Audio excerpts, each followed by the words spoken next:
Bangsamoro government, pinaigting po yung kampanya kontra po sa tumataas na kaso ng HIV sa rehiyon. Ating alamin ng balita kay Jomar Abdul.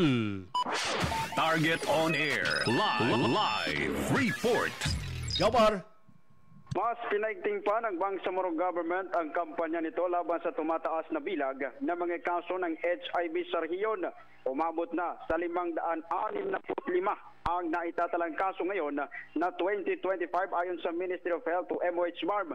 Sa Lano del Sur ay 176 ang naitalang kaso, habang 83 naman sa Marawi City ayon sa datos ng Integrated Provincial Health Office o IPHO Lano del Sur.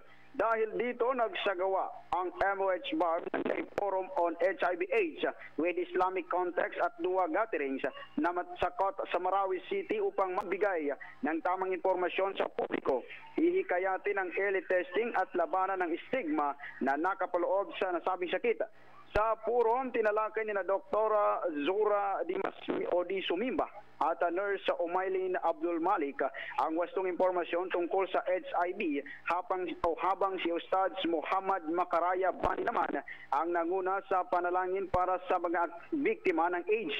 Sa isang high-level strategic planning meeting ng MOH, iginiit si Muhammad Pangka ng Bangsamoro Dalon IPTA ang pananaw ng Islam bilang sandigan sa pagkalinga at hindi paghusga.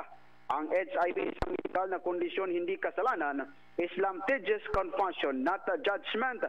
Kasulukuyang binubuo ng MOH BARM ang isang komprehensibong HIV strategic plan na magsisilbing gabay sa kampanya ng edukasyon at pangangalaga sa kalusugan.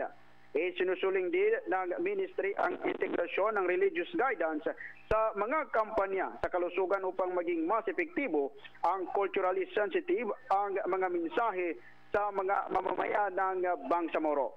Mula dito sa rehiyon ng Bangsamoro, Jomar Abdul nag-uulat para sa Target on Air sa DGME 1530, ang Radyo TV. Target on Air. Live report. Maraming salamat kay Jomar Abdul.